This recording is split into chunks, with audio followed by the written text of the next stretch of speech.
የቀድሞው የፌዴሬሽን ምክር ቤት አፈ ጉባኤ የነበሩት ወይዘሮ ኬሪያ ኢብራሂም ከሰሞኑ ወደ ሚዲያ ብቅ ብለው ነበር። ወይዘሮ ኬሪያ ከህወሓት ጋር የነበራቸውንና የፌዴራሉ መንግስት ከርሳቸው ምን ይፈልግ እንደነበረ በዚህ ቆይታቸው ላይ ተናግረዋል።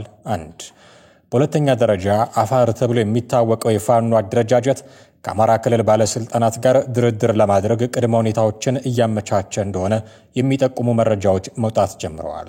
እነዚህ ሁለት ጉዳዮች የዛሬ የሐመር መረጃ ሰዓታችን ልዩ ትኩረቶች ናቸው። በቅድሚያ ግን ዛሬ የተሰሙ አጫጭር የሀገር ውስጥና የውጭ መረጃዎችን እናድርሳችሁ። የቀድሞው የመቀሌ ዩኒቨርሲቲ ፕሬዝዳንት የትምህርት ሚኒስቴር ዴኤታ ሆነው ተሾሙ። የቀድሞው የመቀሌ ዩኒቨርሲቲ ፕሬዝዳንት ፕሮፌሰር ክንደያ ገብረሕይወት የትምህርት ሚኒስቴር ዴኤታ ሆነው ተሾመዋል። ከሚያዝያ 6 ቀን 2017 ዓ.ም ጀምሮ ፕሮፌሰር ክንደያ ገብረሕይወትን የትምህርት ሚኒስቴር አማካሪ ሚኒስትር ዴኤታ ሆነው በጠቅላይ ሚኒስትሩ መሾማቸው ተገልጿል። ፕሮፌሰር ክንደያ 2005 ዓ.ም እስከ መስከረም 5 ቀን 2013 ዓ.ም ድረስ የመቀሌ ዩኒቨርሲቲ ፕሬዝዳንት ነበሩ። በኋላም መንግስት ከቦታ ያነሳቸው መሆኑን አስታውቆ ነበር። ፕሮፌሰር ክንደያ በትግራይ ጊዜያዊ አስተዳደር ውስጥም በኃላፊነት አገልግለው ነበር። በወላይታ ሶዶ ከተማ መርካቶ ተብሎ በሚጠራው አካባቢ ለመንገድ ስራ ተብሎ የተከማቸ አፈር በአካባቢው ሲጫወቱ የነበሩ ህፃናት ላይ ተደርምሶ የአንድ ታዳጊ ህይወት ማለፉን የከተማው ፖሊስ አዛዥ ምክትል ኮማንደር ሀብታሙ አስፋው ተናገሩ። አደጋው የተከሰተው በትናንትናው ዕለት ከቀኑ 9 ሰዓት አካባቢ መሆኑን የገለጹት አዛዡ በስፍራው የነበሩት ከ7 እስከ 9 ዓመት የዕድሜ ክልል ውስጥ የሚገኙ 3 ህፃናት እንደነበሩ ተናግረው ህይወቱ ካለፈው ታዳጊ በስተቀር በሌሎቹ ላይ ምንም አይነት ጉዳት አለመድረሱንም ገልጸዋል። ህፃናቱ እየተጫወቱ የነበረበት ቦታ ለአደጋ ተጋላጭ መሆኑን እየጣለ ካለው ከባድ ዝናብ ጋር ተዳምሮ ለአደጋው መከሰት መንስኤ ሆኗል ሲሉም አስረድተዋል። ምክትል ኮማንደር ሀብታሙ አሰፋው መሰል አደጋዎች እንዳይከሰቱ የግንዛቤ ማስጨበጫ ስራ እንደሚሰራና በሶዶ ከተማ አስተዳደር የውስጥ ለውስጥ የአስፋልት መንገድ ስራ እያከናወነ የሚገኘው የቻይና ተቋራጭም አደጋ ሊያስከትሉ በሚችሉ ቦታዎች ጥበቃ እንዲያስቀምጥ ትዕዛዝ እንደሚሰጥም አስታውቀዋል። ከአደጋው ጋር ተያይዞ በአንዳንድ የማህበራዊ ሚዲያ ገጾች ከ10 በላይ ህፃናት ህይወት እንዳለፈ ተደርጎ የሚሰራጨው መረጃ ከእውነት የራቀ ነው ያሉት ፖሊስ አዛዡ እንደዚህ አይነት መረጃ የሚያሰራጩ አካላት ከድርጊታቸው እንዲቆጠቡም አሳስበዋል። ህወሓት ወደ ጦርነት ለመግባት የሚያስችለውን ስራ ነው እየሰራ ያለው አሉ የፓርቲው ከፍተኛ አመራር አቶ ጣዕመ አረዶም። ህወሓት ጫናዎች በመፍጠር የፈለገውን ማድረግ ትችላለህ ብሎ እንደሚያምን የገለጹት አቶ ጣዕመ 2013 ዓ.ም ጦርነቱ የተጀመረበት ሁኔታ የዚህ ማሳያ መሆኑን ጠቅሰዋል። ከተኩስ አቁም ስምምነት በኋላ ነሐሴ 18 ቀን 2014 ዓ.ም በተመሳሳይ በእነሱ ኢኒሼቲቭ መጀመሩን አቶ ጣዕመ አስረድተዋል። አቶ ጣዕመ ጉባኤ ያደረግኩ ያለው ህወሓት ተፈናቃዮች ወደ ቀያቸው እንዲመለሱ የማይፈልግ መሆኑን የገለጹም ሲሆን ተፈናቃዮች ቢመለሱ ፓርቲው የመታገያ አጀንዳ እንደሌለውም ገልጸዋል። ከዚህ አንጻር ተፈናቃዮቹን እንደ ሆስቴጅ በመያዝ ወደ ወልቃይት ጠገዴ እንመልሰው በጦርነት ነው ሲሉም መዛቱንም ገልጸዋል።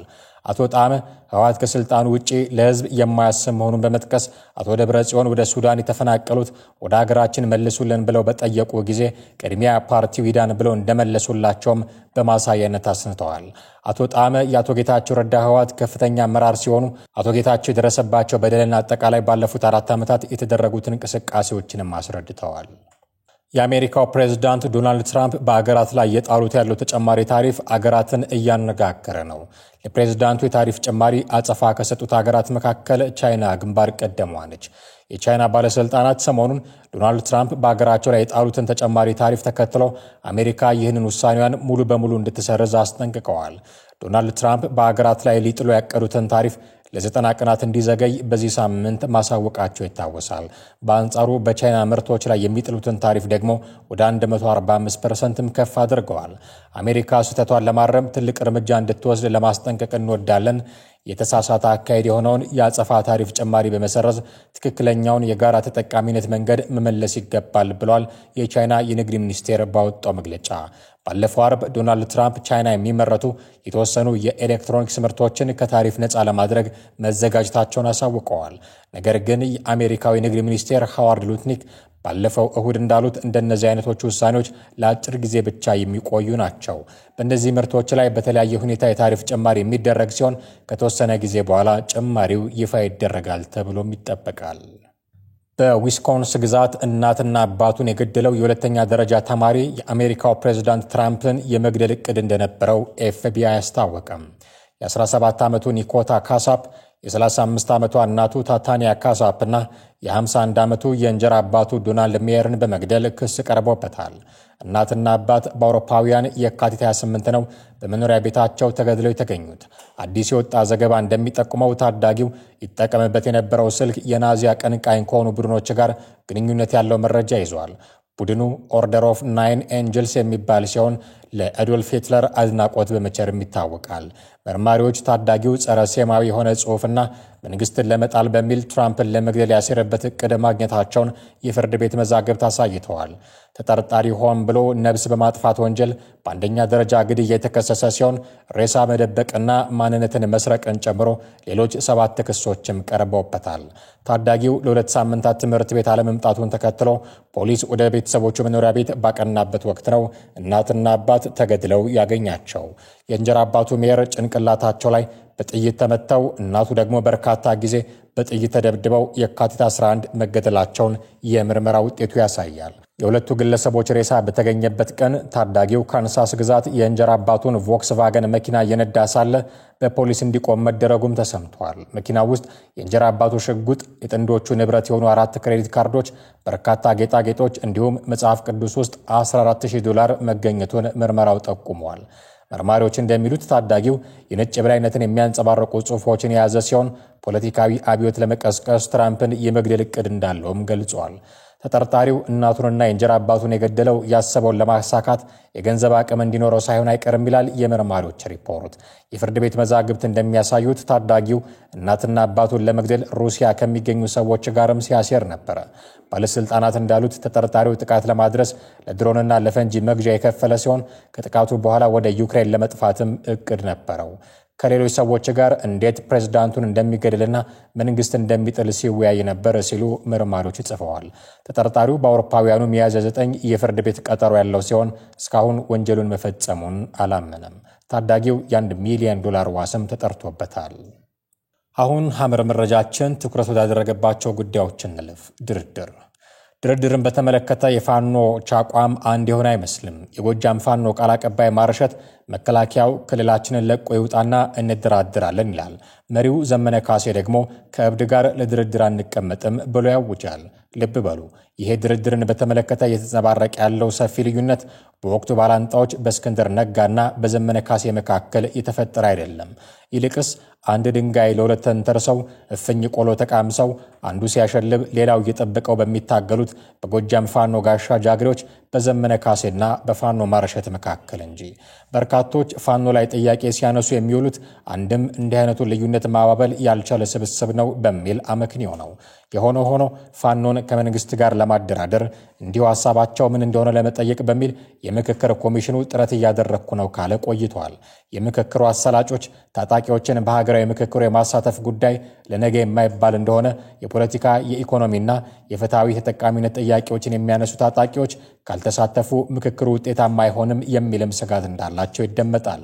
ከየትኞቹ ታጣቂዎች ጋር እንደሆነ በይፋ ባይናገሩም የምክክር ኮሚሽኑ ሰዎች ታጣቂዎችን ለማናገር ሙከራ ያደረጉ መሆኑን የተናገሩባቸው ጊዜያቶችም ነበሩ።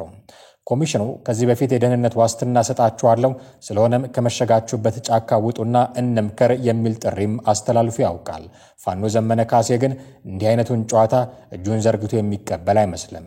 ድርድርን እንደ መንግስት ጊዜ መግዣ፣ ውይይትን ድልን አሳልፎ እንደ መስጠት የቆጠረው ዘመነ እንደ ወጣቱ ድምፃዊ ሮፍናን የኔ ትውልድ የሚል ሙዚቃ በማዜም እርሱና መሰሎቹ ድርድርን እንደማይቀበሉ ይናገር ነበረ።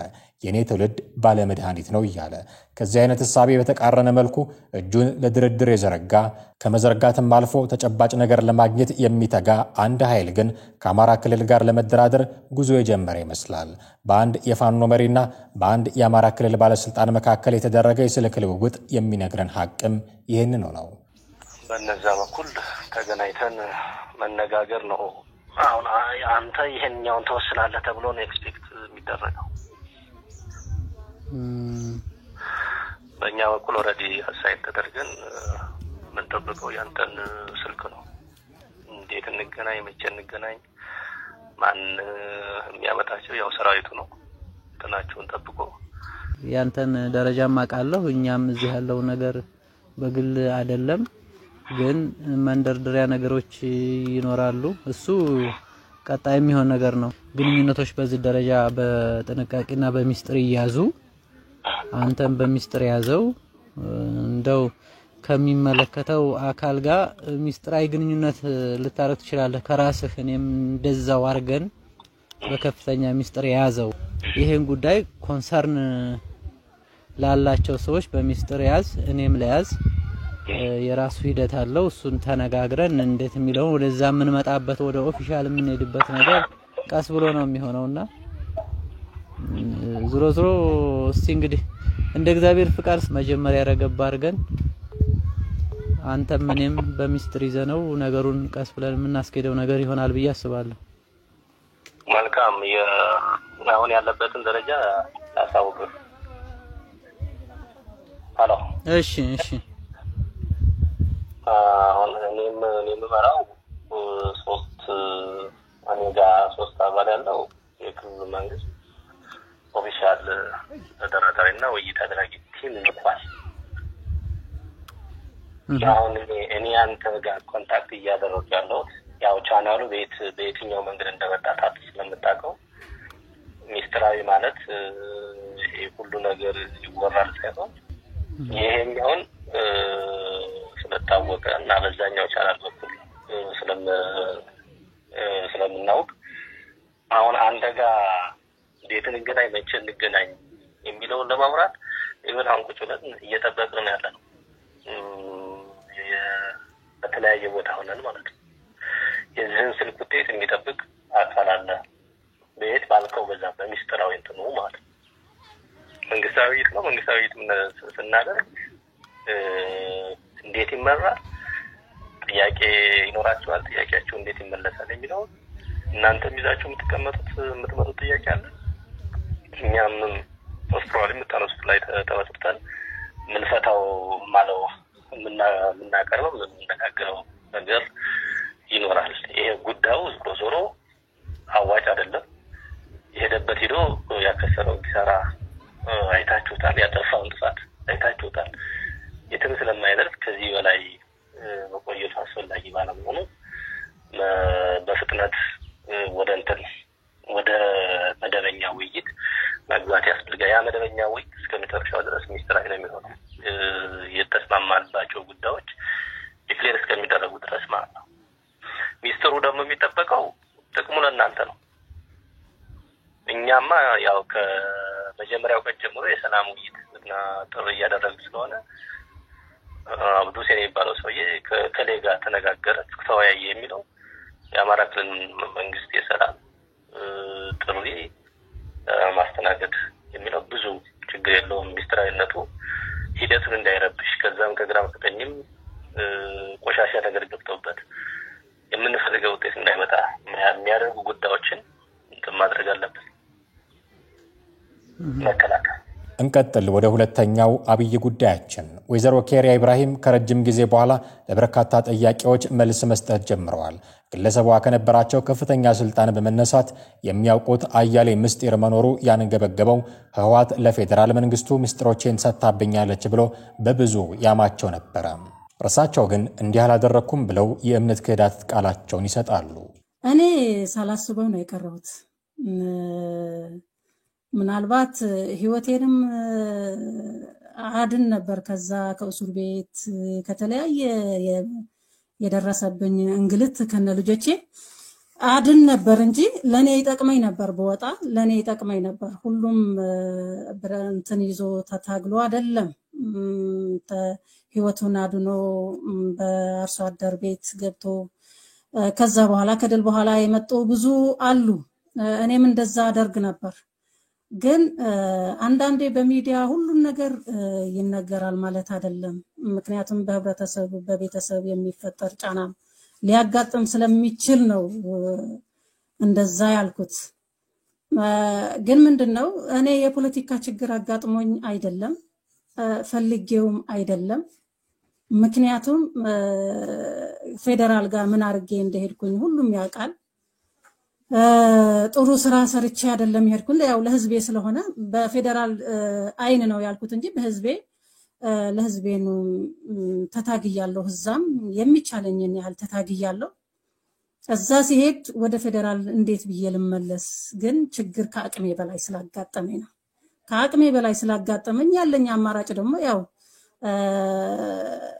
የፌደራል መከላከያም ገባ የምትፈጥረው አማራጭ የለም ስለዚህ ያለኝ አማራጭ እጄን መስጠት ነበር የቀረሁት ግን የፖለቲካ ችግር ሆኖብኝ አይደለም እኔ ደግሞ ገጠር ሰርቻለሁ የመሄድ ችግርም የለብኝም በፍጹም ቢኖርኝም ያው አርሶ አደር ቁጭ ማለት ነው ችግር የለውም አርሶ አደር ሆነ የትግራይ አርሶ አደር ቁጭ ብለህ ቆይተህ መምጣትም ትችላለህ ቢኖርኝም ማለት ነው የመንገድ ችግር ቢኖርኝም ምስጥር ያልከው ፌደራል መንግስት ምስጥር ይፈልግ ነበር ወይ ነው የምስጥር እጥረትስ ነበረው ወይ ነው የምስጥር እጥረት አልነበረውም ከኔም የሚፈልገው ነገር አልነበረም የሚፈልገው ሌላ ነበር ያንን የሚፈልገው ደግሞ ያው አላደረኩትም ለህዝቤ ስል ለዓላማዬ ስል ማለት ነው ስለዚህ ያንን ውሸት ነው ምክንያቱም ምን መሰለ በህወሓት ላይ መቼም ከወጣትና ከአዲስ ትውልድ ችግር ስላለበት አስቀድሞ የተናገረው ነገር ስለነበረ አስቀድሞ ገና ፌደራሉ ሳያገኘኝ አስቀድሞ ያወራው ነገር ስለነበረ ከዛ በኋላ የሆነው ሌላ ስለሆነ ነው ስለቸገረው ነው እንጂ እኔ ማንንም ሚስጥርም የጠየቀኝም የለም ሚስጥርም አይፈልጉም ነበር የሚስጥር እጥረትም አልነበረባቸው ምን ነበር ካንቺ የሚፈልጉት እሱ አይደለም ስለዚህ እሱ ውሸት ነው ካንቺ የሚፈልጉት ምን ነበር ማለት ከኔ የሚፈልጉት አብረን እንድንሰራ ሚዲያ እንድወጣ ነው ሁሉም ነገር በሚዲያ ላይ እንድናገር ብልጽግና የሚፈልገው ምስክር ላይ እንድመሰክር ነው በቃ ሌላ እንትን አይደለም ስለዚህ ያላደረኩትም ይሄ ነው ከህወሓት የታችኛው እርከን ጀምሮ ደረጃ በደረጃ ወደ ከፍተኛው ስልጣን በመውጣት ያገለገሉት ወይዘሮ ኬሪያ ኢብራሂም ህወሓት ጆሮ ያለው ድርጅት አይደለም ሲሉ ይከራከራሉ ከፍተኛውን ስልጣን በተቆናጠጥ ክልክ ብልሹ አሰራሩም እየጨመረ ይመጣል በማለት የህወሓትን ቁንጮ ሰዎችም አምርረው ይሞግታሉ ከዛ ቀጥለህ ደግሞ ወደ ማዕከላዊ ኮሚቴ ከዛ ቀጥለህ ደግሞ ወደ ስራ አስፈጻሚ ስትሄድ ግን ሁኔታው እየተቀያየረ ይሄዳል ማለት ነው ለስልጣን ያለህ አተያይ የተለያየ ይሆናል የድሮ ህዝባዊ የሆነ ድርጅት የድሮ ለዓላማ ጽናት የሆነ ድርጅት ከዛ በኋላ ጽናቱ ለጥቅሙና ለስልጣኑ ሲሆን ምንድነው እንደ የነበረው ትላለህ ማለት ነው ታች ያለውን ስታይ ከታች የመጣሁበትን ሳይ በጣም የምጓጓለት ድርጅት ወደ ላይ በሄድኩ ቁጥር ግን በጣም የምትጠላው ድርጅት ይሆናል ማለት ነው እና በተለይ ደግሞ አመራር እርስ በራሱ የማይተማመን እርስ በራሱ የሚጥላላ እርስ በራሱ የማይከባበር የማይደማመጥ የሚናናቅ ሲሆን በጣም ነው የሚያምህ ህወሓት የትግራይ ህዝብ ታች የሚያቃት ሌላ ነው ወደ ላይ ከፍ ያልክ ስትሄድ ደግሞ ሌላ ነው ጆሮ የሌለው ህወሓት ነው የምታገኘው ወደ ላይ ከፍ ያልክ ስትሄድ ጆሮውን የማያዳምጥ ምክንያቱም መደማመጥ ከሌለ መከባበር ከሌለ ሁሉ ጊዜ ጠንካራ ድርጅት እንደ ነቀዝ እየተበላ ነው የሚሄደው ወይዘሮ ኬሪያ ከህወሓት በተጨማሪ ህዝቡንም ይወቅሳሉ ተበላሽተናል ብለን በተናገርንበት ጊዜ ሁሉ ህዝቡ እጁን ዘርግቶ ያቅፈናል ከዚህ ይልቅ በቃችሁ ብሎ ቢያስጠነቅቀን ኖሮ እንሻሻል ነበር በማለትም ያስረዳሉ ተስበሰናል ሁሌ ታድሰን ወጥተናል አንድ ሆነን ወጥተናል ድል በድል ሆነናል እየተሳሳትንም ተጠናክረን ወጥተናል በስብሰናል ያላልንበት ኔትወርክ ነበረ ያላልንበት መጠቃቃት ነበረ ያላልንበት ጊዜ በግምገማችን ላይ ጊዜ አለ ብዬ አላስብም ግን ይሄ ህዝብ ግን በቃ ቢለን ኑሮ አላስኬድ ቢለን ኑሮ እንስተካከል ነበር በስብሰናል ስንል በስብሳቸዋል እንዴ እንግዲህ አሁን በኋላ ተስተካከሉ ብሎ ይቀበላና ያቅፈናል እንደገና መልሰን በስብሰናል እንደገና ተመልሰን እንታደሳለን እንላለን እንደገና ተመልሶ ያቅፈናል አይ ኖ በቃ ቢለንና ቀይ መብራት ቢያሳየን ወይም ብጫ መብራት ቢያሳየን ኑሮ ግን ህወሓት ተስተካከላለች